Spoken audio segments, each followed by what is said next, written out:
Дәл биыл хит болып жатқан осындай шоколадный жемістерді жасап көрсетемін.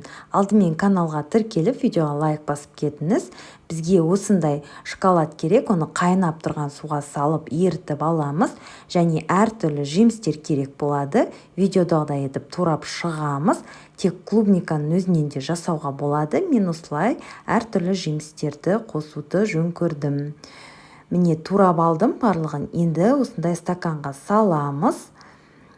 Екеуін осындай әртүрлі жемістер қалдым. Біреуін клубникамен ғана жасадым. Енді және еріп тұрған шоколадымызды осының үстіне құйып, араластырып шықсаңыз да болады. Араластырмай, бірден жіберуге де болады. Дәл осылай етіп, сіз де жасап көріңіз. Өте тез арада дайын болады. Балаларыңыз тез жеп қояды. Сәттілік сіздерге, сіздер де жасап көріңіздер.